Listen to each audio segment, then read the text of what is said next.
इसी को कि मेरे निकट दुख ना आवे। तो क्या दुनिया में कोई उपाय है जो दुख से बचा जा सके? सारे प्राणी इसी कोशिश में लगे दुख से बचना, लेकिन दुख सभी को प्रभावित करता है। दुख सभी को प्रभावित करता है, कुछ को छोड़ करके। क्या कोई उपाय नहीं है जो दुख से बचा जा सके? संतों ने कहा है उपाय।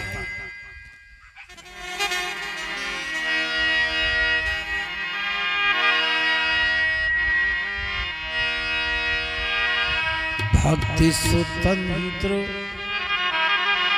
राम भगति मणि उर बस जाके, और दुख लवले सन सपने होता के। राम भगति मणि उर बस जाके,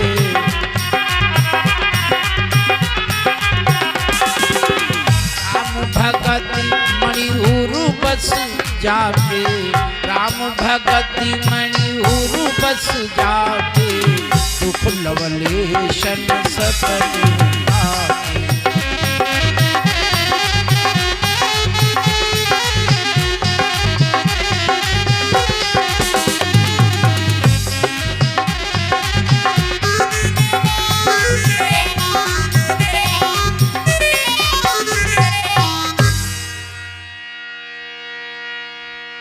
राम भगति मणि, जिसने सूत्र को अपनाया, कौन? कि राम भगति मणि। रखने की जगह भी निश्चित वहीं रखोगे तब काम चलेगा। कहाँ रखना है? राम भगति मणि और उर बस जाके। उसका क्या लाभ मिलेगा? कि दुख लवलेश न सपन होता के। अब एक मस्तिष्क में प्रश्न उठेगा, क्या ये सही है? अगर हृदय में हम भक्ति को बसा ले तो सपने में भी दुख का आभास नहीं होगा। क्या ये सही है? एक प्रश्न उठेगा। देखें जरा दृष्टि डालकर, जिसने भी सूत्र को अपनाया, सूरदास भगवान कृष्ण को सखा बना लिया, इस सूत्र को अपनाया, भक्ति को, भगवान कृष्ण को अपना सखा बना लिया। दोनों आंखें नहीं है। हमारी आपकी दृष्टि में अगर आंखें नहीं है, इतना बड़ा अभाव जीवन में, कितना बड़ा दुख। आंखें नहीं है तो कितना बड़ा दुख है हमारी तुम्हारी दृष्टि में। लेकिन सूरदास इतना आनंद में है, इतना आनंद में है कि सबसे पहले भागवत का अनुवाद, ट्रांसलेशन संस्कृत से हिंदी में किया, वो भी पदों में, और 1.25 लाख पदों की रचना की। वो ग्रंथ है सूरसागर। 1.25 लाख पदों की रचना। आनंद में तभी तो कर सके, आनंद में तभी तो कर सके। सूरदास इन्होंने सूत्र को अपनाया, इतना आनंद में है कि 1.25 लाख पदों की रचना कर डाली सूरसागर में। दूसरा उदाहरण है मीराबाई का। ये भक्ति करती थी। मेरे तो गिरधर गोपाल दूसरों ने कोई यही कहती थी, पद गाती थी। ससुराल के लोग इनको समझा रहे, बुझा रहे हैं। यहां तक इनको मारने की भी कोशिश किया कि राज परिवार की राजवधू और करताल बजा बजा करके नाचती दुनिया में हंसी होती है। इनको मारने तक की कोशिश की, जहर तक दे दिया। लेकिन मीराबाई कितना मगन है, मीराबाई कितना मगन है। इसका मतलब है भक्ति में आनंद है। तीसरा उदाहरण है, बड़ा चर्चित नाम है कबीरदास का।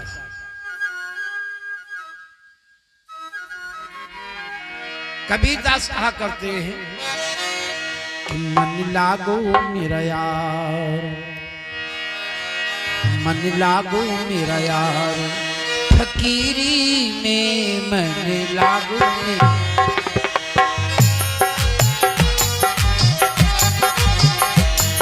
फकीरी में मन लागो मेरा यार, फकीरी में मन लागो, मन लागो लागो लागो लागो लागो मेरा यार, फकीरी में मन लागो मेरा यार, फकीरी में मन लागो मेरा यार,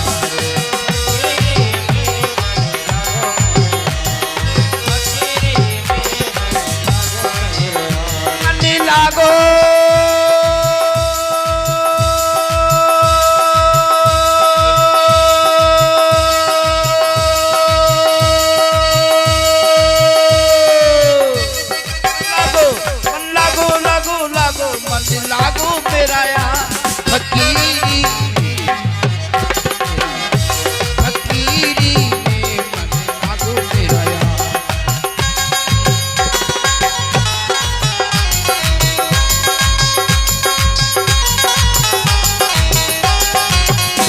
मन लागो लागो लागो लागो लागो लागो लागो लागो लागो, फकीरी में मन लागो मेरा यार, फकीरी में मन लागो मेरा यार, और फकीरी में मन लागो मेरा यार, फकीरी में मन लागो मेरा यार। जो सुख पाओ राम भजन में, जो सुख पाओ राम भजन में, जो सुख पाओ राम भजन में, ओ सुख नाही, ओ सुख नाही अमीरी में मन लागो मेरा यार, फकीरी में मन लागो मेरा यार,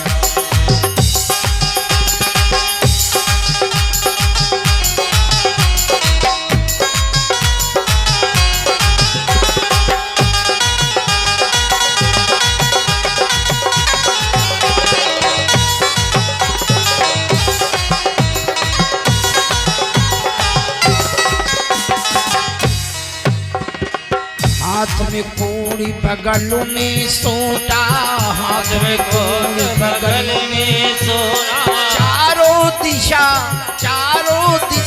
जगीरी में मन लागो मेरा यार, फकीरी में मन लागो मेरा, अरे फकीरी में मन लागो मेरा यार,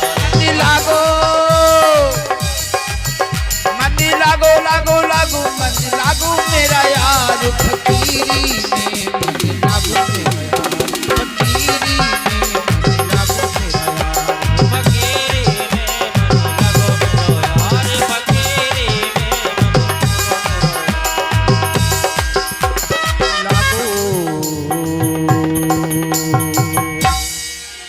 में कबीरदास का अनुभव है, मन लागो मेरा यार, फकीरी में, जो सुख पाओ राम भजन में, वो सुख नाही अमीरी में।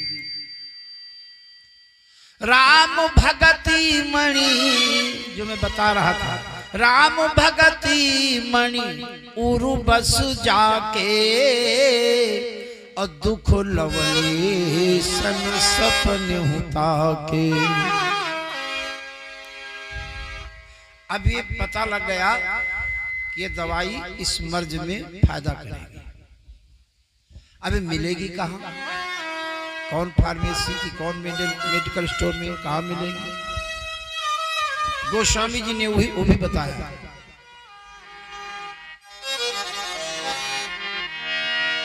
भक्ति स्वतंत्र सकल गुण खानी,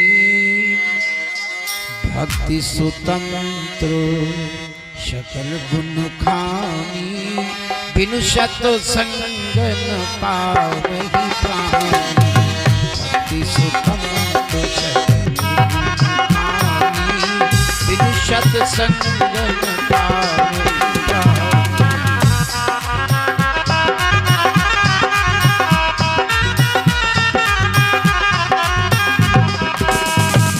स्वतंत्र सकल गुण खानी, भक्ति स्वतंत्र सत्संगन पावहि विश्वतंत्र सकल गुण खानी बिनु सत्संगन पावहि।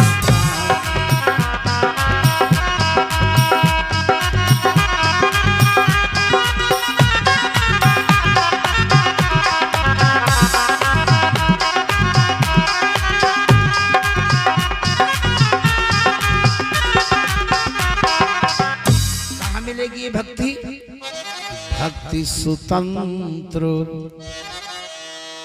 भक्ति के ऊपर किसी का शासन नहीं चलता है, इसके ऊपर किसी का तंत्र नहीं है कि भक्ति स्वतंत्र। दूसरी विशेषता है कि सकल गुण, एक गुण नहीं सकल गुण, और गुण कितने, सकल गुण खानी। आप किसी को देखो, ये एक ही गुण पर उसका काम चल रहा है। आप किसी में देखो तो एक ही गुण पर, कोई मिठाई बनाने वाला मिठाई की दुकान खोल लिया, दर्जी ने कपड़ा सिलने का काम शुरू कर दिया, पेंटिंग करने वाले पेंटिंग काम शुरू कर दिया, ऑटोमोबाइल्स का मैकेनिक अपना एक ही काम कर रहा है, उसी पर उसका पूरा काम चल रहा है, एक ही काम एक ही गुण से। और इसमें भक्ति स्वतंत्र और सकल गुण, एक गुण नहीं जितने भी दुनिया में गुण है, सकल गुण और गुण कितने खानी, सकल गुणों की खान है। भक्ति स्वतंत्र सकल गुण खानी, लेकिन मिलेगी कहाँ, बिनु सत्संगन पावहि प्राणी। तो वो 7 दिनों का सत्संग का अवसर आपको मिल रहा है, उपलब्ध होते हुए भी सब इसका लाभ नहीं ले सकते। एक संत हुए पथिक जी, आपके निकट कानपुर में बहुत समय तक वो रहे संत पथिक जी, फिर हरिद्वार में रहा करते थे, नाम सुना होगा पथिक जी। पथिक जी ने कहा सत्संग के विषय में, जग में सत्संग बिना मानो, जग में सत्संग बिना मानो, सन्मति गति पाना क्या जाने,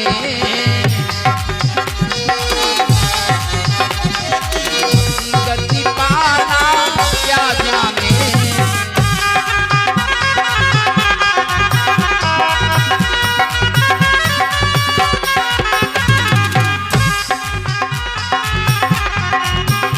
जग में सत्संग बिना मानो, जग में सत्संग बिना मानो, सन्मति गति पाना क्या जाने। आसुरी आसुरी प्रकृति के जो प्राणी, आसुरी प्रकृति के जो प्राणी, सत्संग में आना क्या जाने। आसुरी सत्संग में आना क्या जाने।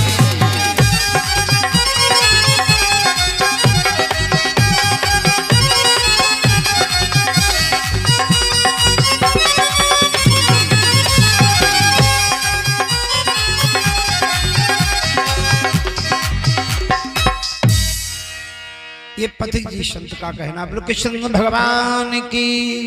एक सप्ताह तक भागवत का व्याख्यान होगा, जिसकी भूमिका इस प्रकार से है कि एक बार 88,000 तपस्वी ऋषि, और ऐसे वो तपस्वी साधक और ऋषि जिनके जीवन में जाने कितने बार सतयुग त्रेता द्वापर कलयुग, जाने कितने बार उनके जीवन में ये गुजर चुका है, ऐसी आयु वाले ये तपस्वी कितने 88,000।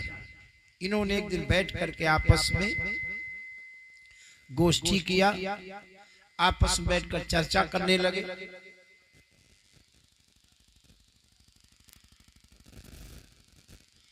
हम लोग लंगोटी लगा कर की दूसरे निकले हैं, इसके पीछे कुछ उद्देश्य, कुछ लक्ष्य है, कुछ पाना है। लेकिन वो अब तक हमें मिला नहीं। वो है आत्म शांति, संसार के बंधन से मुक्ति। हमने यज्ञ किया, हवन किया, पूजा किया, पाठ किया, जप किया, तप किया, ध्यान किया, साधना किया, पूजा किया, अर्चना किया, विनय किया, वंदना किया, ये सब कुछ किया। लेकिन ये सब करने के बाद भी हमको मिला नहीं जिसके लिए हम निकले थे, जो मेरे जीवन का मुख्य लक्ष्य था, उद्देश्य था, वो हमको अब तक मिला नहीं। वो है आत्म शांति और संसार के बंधन से मुक्ति।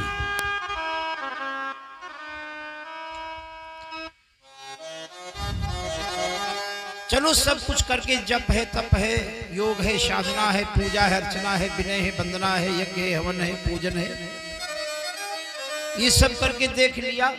चलो एक उपाय और कर लिया जाए। कोई कुछ अच्छा सुनाने वाला हो,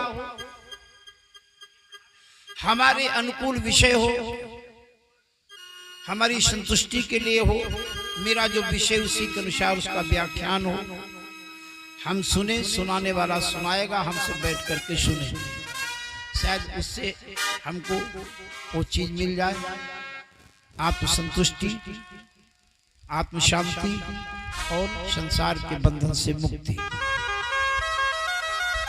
और ये हम आयोजन 1-2 दिन का नहीं, ये हमारा आयोजन होगा 1000 वर्ष का। ये जो हमारा आयोजन होगा 1000, जैसे आपका सत्र है 7 दिनों का है, तो ऋषियों ने जो सत्र रखा है, जो आयोजन होगा कितने दिन का? 1000 वर्षों का, 365 दिन साल में, और उसको 1000 से गुणा कर दीजिए, इतने दिन चलेगा। चलो समय निश्चित हो गया। जब हमारा ऐसा विशेष कार्यक्रम है तो ऐसी जगह पर करें जो पृथ्वी का सबसे पवित्र स्थान, जो पृथ्वी का सबसे पवित्र स्थान, वहीं पर इसका हम आयोजन करें। तो उस पृथ्वी का सबसे पवित्र स्थान कौन है? तीर्थ पर मिस विख्याता, अति पुनीत साधक सिद्धिदाता।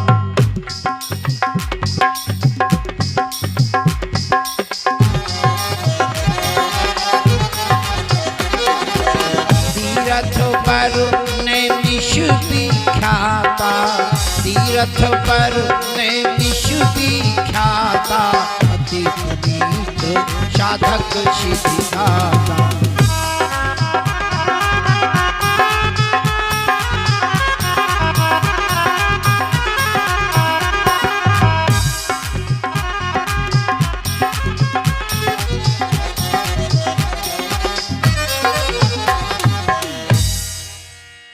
उस समय एक जंगल था, अरण्य मान्य होता जंगल, इसको कहते हैं नैमिषारण्य। तीर्थ वर और नैमिष विख्याता, क्या विशेषता है? अति पुनीत, पुनीत माने पवित्र, और ये अति पुनीत, ये है अति पुनीत एक विशेषता, अति पुनीत। और एक विशेषता है साधक सिद्धिदाता।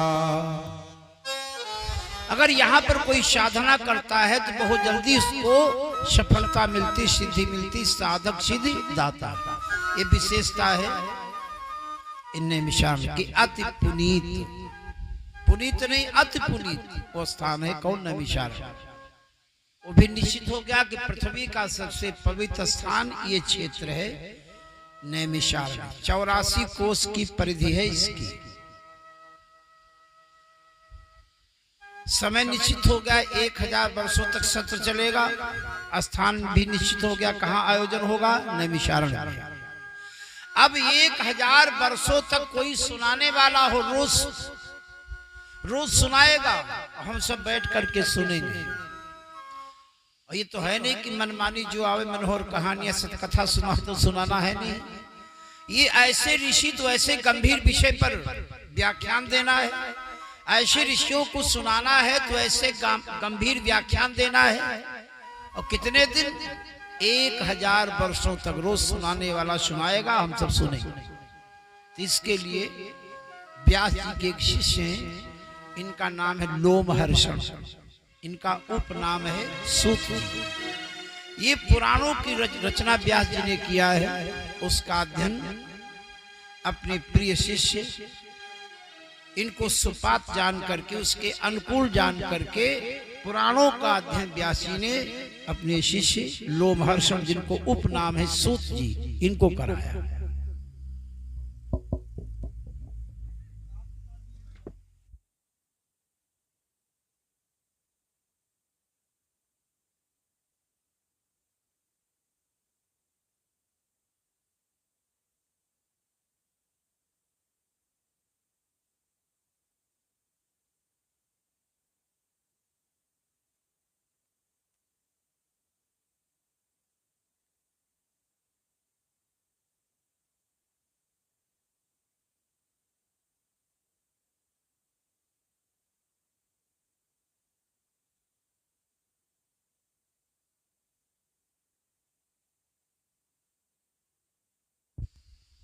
बहुत दूर है। जो कृष्ण भगवान की, भक्त और भगवान की। समय निश्चित हो गया, 1000 वर्षों तक सत्य चलेगा। स्थान निश्चित हो गया, नैमिषारण्य, अति पुनीत स्थान। सुनाने वाला तो व्यास जी के शिष्य हैं लोमहर्षण जी। व्यास जी ने जो पुराणों की रचना किया है, अपने विशेष शिष्य, बड़े निकटस्थ शिष्य, इनका नाम है लोमहर्षण, इनका उपनाम है सूत जी, इनको करा, इनसे निवेदन किया। तीनों ने कहा हाँ हम सुना सकते हैं, लेकिन हाँ नहीं कर सकते। क्यों? दुनिया में कोई नहीं कह सकता है गर्व के साथ कि हम आज हैं और कल भी होंगे। दुनिया में कोई नहीं कह सकता है कि आज है कल भी होंगे, क्योंकि आज जो दुनिया में है,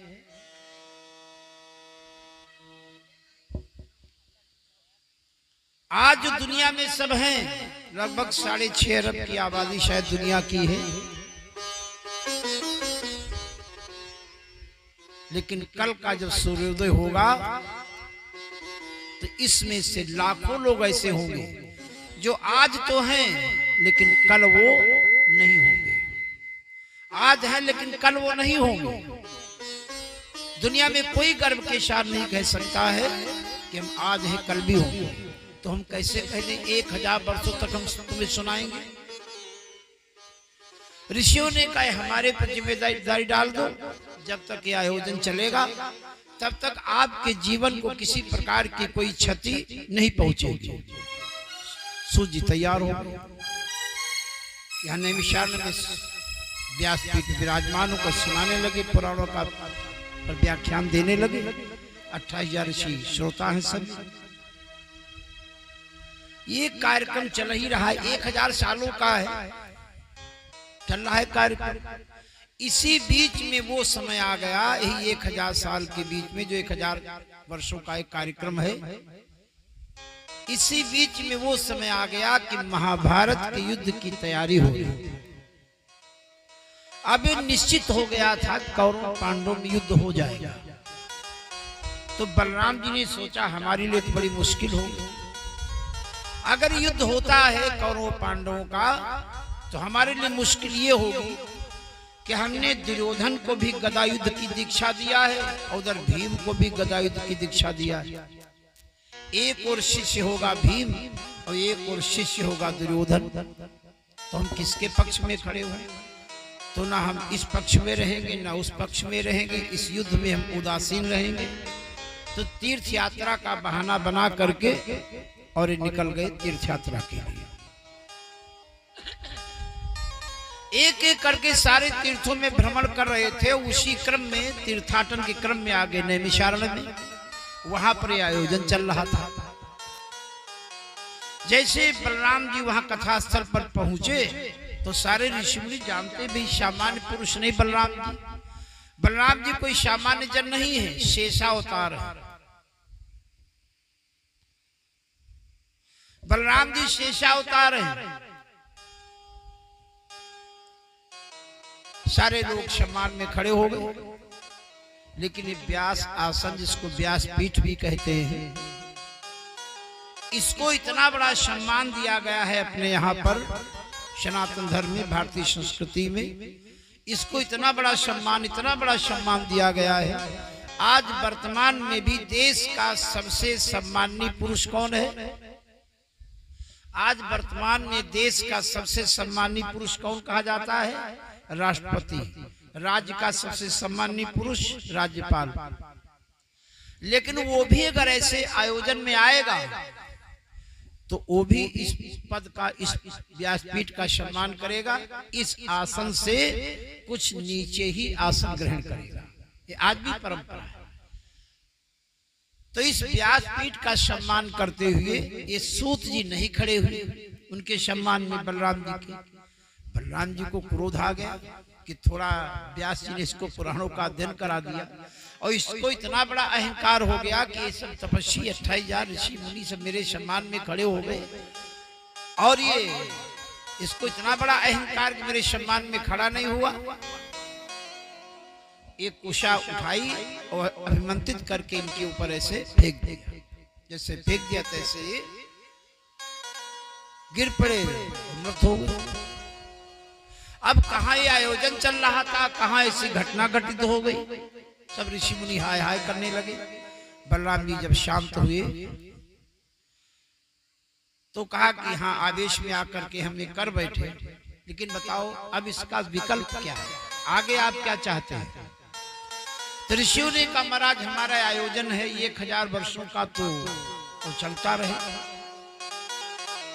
तो आप ऐसा करें, इनकी तो मृत्यु हो गई। इनके बेटे का नाम है उग्रश्रवा। पुत्र जो होता है पिता का ही अंश होता है। पुत्र पिता का ही अंश होता है। तो आप ऐसा करें, जो सूत जी को, लोमहर्षण जी को सारा पुराणों का ज्ञान था, इनके बेटे उग्रश्रवा को हो जाए और हमारा एक कार्यक्रम चलता रहे, आयोजन जो मैंने निश्चित किया है। बलराम जी ने आशीर्वचन दे दिया, और सारा वो पुराणों का ज्ञान जो लोमहर्षण जी को था, उनके बेटे उग्रश्रवा को हो गया। और आगे उसी व्यासपीठ के ऊपर उग्रश्रवा जी विराजमान हुए, और इनका भी संबोधन सूत जी के नाम से किया जाता है। इनको भी सूत जी कहा जाता है। इनको भी सूत जी कहा जाता है। कृष्ण भगवान की आगे पौराणिक कथा इन्होंने सुनाई। तो ये जो 88,000 ऋषि हैं, उनमें से मुख्य है एक शौनक नाम के ऋषि, जो मुख्य श्रोता है। अन्य ऋषि मुनि सामान्य श्रोता हैं, लेकिन शौनक नाम के ऋषि ये मुख्य श्रोता बनकर के बैठे, जैसे भैया जी बैठे हुए। कई पुराणों पर व्याख्यान हो चुका है। तो शौनक जी ने कहा महाराज, जो मेरा लक्ष्य है कि सुन करके वो हमको प्राप्त हो जाए आत्म शांति, संसार के बंधन से मुक्ति। अब देखो, मुक्ति शब्द बार बार आएगा चर्चा में, व्याख्यान में। ये मुक्ति शब्द बार बार आएगा। ये मुक्ति है क्या? पहले इसको समझ लें। शांत करे, लड़का जाकर शांत कर, बुला लो। जो कृष्ण भगवान की, ये बार बार शब्द आएगा व्याख्यान में। मुक्ति मुक्ति मुक्ति मुक्ति कौन सी बला है? मुक्ति क्या है? मुक्ति माने छूटना, मुक्त होना। तो प्रश्न उठेगा, क्या हम बंधन में हैं? क्या हम बंधे हैं जो छूटना चाहते हैं? तो पहले इसको समझ ले, हम बंधे हैं कि नहीं बंधे? बंधे हैं तभी तो छूटना चाहते हैं, मुक्त होना चाहते हैं, मुक्ति चाहते हैं। तो हम बंधे हैं कि नहीं बंधे हैं, पहले इसको समझ ले। क्या लगता है बंधे? क्या लग रहा है कि हम बंधे हैं? ऐसे तो कोई जंजीर नहीं, कोई रस्सी नहीं, कोई डोरी नहीं, लेकिन बंधे हैं। जैसे एक ही उदाहरण ले लें, आप बंधे कि नहीं बंधे हैं? जिस घर में, परिवार में, कुल में, खानदान में, जिस गांव में, जिस क्षेत्र में, जिले में, देश में, जिस माँ के गर्भ से आपने जन्म लिया है, जिस परिवार में, कुटुंब में आपने जन्म लिया है, क्या आपने कोई फार्म भर करके दिया था? भारतवर्ष में, उत्तर प्रदेश प्रांत में, रायबरेली जनपद में, फला फला क्षेत्र में, फला परिवार में, फला कुल में उस माँ के गर्भ से हम जन्म लेंगे, क्या आपने कुछ लिख करके दिया था? बोलो भाई, क्या आपने अपनी तरफ से कोई ये सब लिख करके दिया था या बताया था या कहा था कि हम ऐसे ऐसे वहां पैदा हो? नहीं, ये किसी दूसरे की मर्जी काम कर रही है, जिसने जहां चाहा, जिस देश में चाहा, जिस प्रांत में चाहा, जिस जिले में चाहा, जिस गांव में चाहा, जिस कुल में, कुटुंब में, खानदान में, परिवार में जहां चाहा, उस माँ के गर्भ में हमको भेज दिया, वहां हम आगे दुनिया में भेज दिया उसने। अब भेजने वाले ने भेज दिया, जितनी काम उसका खत्म हो गया। हर समय उस फाइल पर उसकी निगाह रहती है। जिस दिन उसकी मर्जी आई, जिसको भेजा था वापस बुला लेता है। और ये भी नहीं कि चलो बुलाने के बाद छुट्टी मिल जाए, नहीं नहीं, बुलाने के बाद फिर भेजिएगा, जाओ भाई। अब की हाथी बनकर गए थे, अब की चींटी बनकर जाओगे, कहीं ऊंट बनकर जाओगे, कहीं खरगोश बन करके जाओगे, बकरी बन करके जाओगे, मच्छर बन करके जाओगे। इस 84 लाख योनियां हैं, बस यही चल रहा है।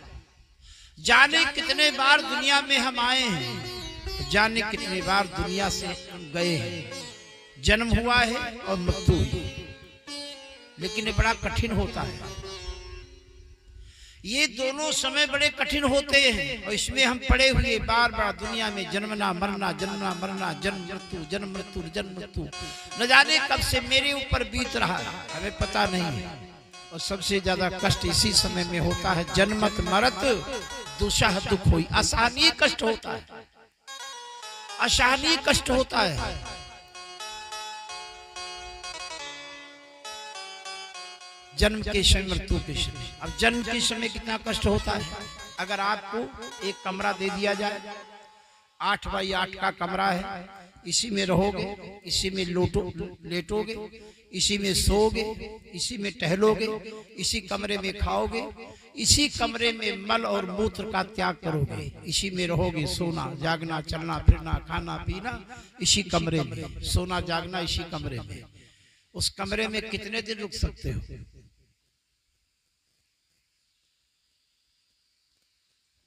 उस कमरे में कितने दिन रुक सकते हो? बोलो भाई। जहां पर ऐसी व्यवस्था है, उस कमरे में कितने दिन रुक पाओगे? बोलते रहो। शायद 24 घंटा भी गुजारना मुश्किल हो जाएगा। उसी में रहना, सोना जागना, टहलना फिरना, खाना पीना, उसी में मलमूत्र का त्याग करना, उसी छोटे से कमरे में। शायद 24 घंटा भी गुजारना मुश्किल हो जाएगा, मुश्किल हो जाएगा। लेकिन ऐसे ही इसी परिस्थिति में आप 9 महीने तक माँ के गर्भ में रहे, सर नीचे पैर ऊपर, छोटी सी थैली में, और उसी में सब कुछ है, उसी में मलमूत्र का त्याग करता, कृमि काट है, दुर्गंध आ रही, सर नीचे पैर ऊपर। ये जन्म के समय का कष्ट, मैं कोई कहानी नहीं कह रहा हूं, ये जो दुनिया में आया है सबके साथ ऐसा घटित हुआ है, सबके साथ में ऐसा घटित हुआ है, ऐसा हुआ है। जन्म के समय का एक कष्ट, और फिर मरत। इतने आप जंगली जीव देख रहे हो, जंगल में इतने जीव आप देखते हो, हजारों लाखों करोड़ों अनगणित जीव आप देखते हैं। जितने भी जीव कभी आपने देखा एक कोई जंगली जीव, कोई हिरन, कोई नीलगाय, कोई शियार, कोई लोमड़ी, कोई खरगोश अपनी उम्र पूरी करके बूढ़ा हो करके और उसका जीवन समाप्त हुआ? सहज में बुढ़ापा पा करके उसका जीवन समाप्त देखा कि आज तक किसी ने? आपने देखा नहीं होगा, जल्दी उसकी लाशें नहीं देखी होगी जंगली जीवों की। इतने जीव है, अगर देखा होगा तो उसका कुछ अवशेष आपने पड़ा देखा होगा। ये नहीं देखा होगा कि सहज में अपनी मौत से सहज मौत में जीव मर गया, नहीं देखा होगा। फिर इतने जीव सब कहां चले जाते हैं? जिस दिन चूका वो जीव, जिस दिन वो जीव चूका उसी दिन किसी का वो ग्रास बन गया, किसी का वो आहार बन गया, किसी का वो शिकार बन गया। शेर किसी हिरन का शिकार करेगा तो क्या वो देखेगा कि इसकी जान निकली कि नहीं निकली? एक और अपने शिकार को गिरा देगा, एक और नोच नोच कर खाना शुरू कर देगा। सोचो कितनी देर में उसके प्राण निकलेंगे। एक और जीवित है, शेर ने गिरा लिया, नोच नोच कर खा रहा है, क्या वो देखेगा? सारे जीवों को देखो, एक शिकारी चिड़िया ने, एक बाज ने पक्षी को का शिकार किया। अब वो बाज क्या रास्ता देखेगा इसकी जान निकल जाए तब हम इसको खाएं? वो तो जहां अपना शिकार बनाया, हमला किया और नोच नोच कर खाना शुरू कर देगा। सोचो कितना कठिन है मरना। जंगल में मांस बेचने वाला बकरी के गले पर छुरी चलाता है,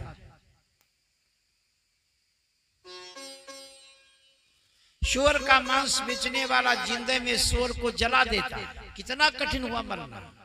किसी पर छुरी चलाई जाती, कोई जिंदे में जलाया जा रहा है। अभी 4-5 दिन बीते, अभी 4-5 दिन ही बीते। अभी एक त्योहार था, एक वर्ग का, एक संप्रदाय का, एक वर्ग का त्योहार था। उसमें केवल एक देश की बात है, केवल बांग्लादेश की बात है, केवल बांग्लादेश की बात, जहां की 22-23 करोड़ आबादी होगी, शायद इतने लगभग होगी, 22-23 करोड़ आबादी लगभग होगी बांग्लादेश की। 22-23 करोड़ की आबादी में कुछ हिंदू भी है, 4-6% हिंदू भी वहां पर है। और इस इतनी आबादी के बीच में 93 लाख जानवरों का कत्ल हुआ है, कुर्बानी की गई है। इसी जो भी ईद उल अजहा जिसको बोलते हैं, बकरी जिसको बोलते हैं, केवल बांग्लादेश में जहां पर 22-23 लाख आबादी होगी, जिसमें 6% शायद हिंदू की भी आबादी वहां पर है। और वहां पर सोचेगा 93 लाख, जिसमें 48% केवल गोवंश को काटा गया है, 48% गोवंश को। अभी 4-5 दिन पहले का सोचो कितना कठिन हुआ होगा मरना, जो 93 लाख पर छुरी चली है। कितना कठिन हुआ मरना। जन्मत मरत दुषह दुख होगी। वही बात नहीं है, आप हॉस्पिटल में जाकर देख लो, चीत्कार मची है, चीख मची है, घर वाले तक रो रहे, बिलख रहे, वो पीड़ा देकर, परेशानी देकर। किसी नाक में नली, किसी के नाक में नली, किसी के मुंह में नली, किसको कहीं। सोचेगा देखे हॉस्पिटल में कितना कठिन है मरना। जन्मत मरत दुषा दुख होई, कितना कष्ट होता है। इससे छुट्टी मिल जाए। ये जन्मना मरना, ये जो कष्ट है, जन्मत मरत दुषा दुख होई, इससे छुट्टी मिल जाए, जन्म ही ना हो। और जब जन्म ही नहीं होगा तो मृत्यु क्या होगी? जन्मत मरत दुषा दुख, इससे छुट्टी पा जाए। जब जन्म ही नहीं होगा तो मृत्यु कहां से होगी? इसके केवल 2 उपाय हैं। ज्ञानी लोगों ने सत्य को जान लिया, सत्य को पहचान लिया, ज्ञान के द्वारा जीवन मुक्त हो गए, जैसे जड़ भरत, ऋषभदेव जैसे लोग, ज्ञानी पुरुष। और दूसरा साधन है भक्ति।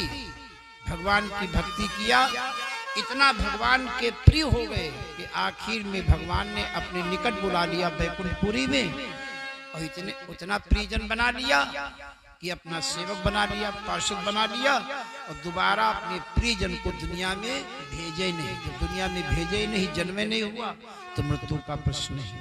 तो ज्ञानी लोग ज्ञान के द्वारा और भक्त लोग भक्ति के द्वारा मुक्ति प्राप्त। भक्त और भगवान की